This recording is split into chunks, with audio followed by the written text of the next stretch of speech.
It's 2 minutes. I'm just going to share a verse with you. How about you read the passage this week, and we'll talk about it next Wednesday night. We'll have plenty of time next Wednesday.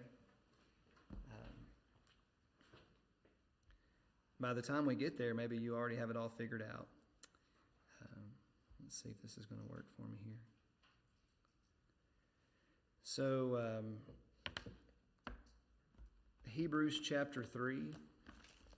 We'll look at one verse and then we'll dismiss.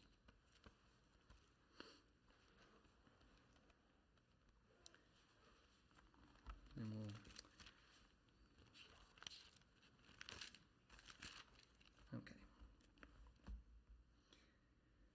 okay. Let's see here. The key. I know that people can say there's a key verse. When people say that, by the way, I don't think that any preacher, anybody would say that. Doesn't mean all the other verses aren't important, but I think it kind of shows the theme of the passage. So in Hebrews chapter 3, if you look there at verse 8, it says, "Harden not your hearts, as in the provocation in the day of temptation in the wilderness, when your fathers tempted me, proved me, and saw my works 40 years. Wherefore I was grieved with that generation, and said, they do always err in their heart, and they have not known my ways. So I swear in my wrath, they shall not enter into my rest." So there's really kind of two themes in this passage. You see a conversation about not hardening of your heart, and then an idea of entering into God's rest. You know, one of the things that we ought to be thankful for as Christians is that through Christ we have entered into His rest.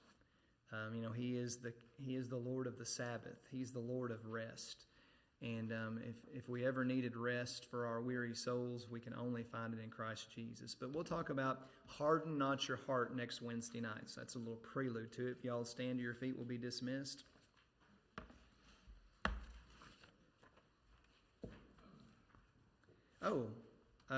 Last thing to mention. I'm not going to pull all of them out here just because I don't want to make a mess if I drop something. But and I'm going to ask, raise your hand if you did not get one of the binders for the Bible in a Year program. Is there anybody who needs one of these? We have red or blue binders. Did anybody not get a Bible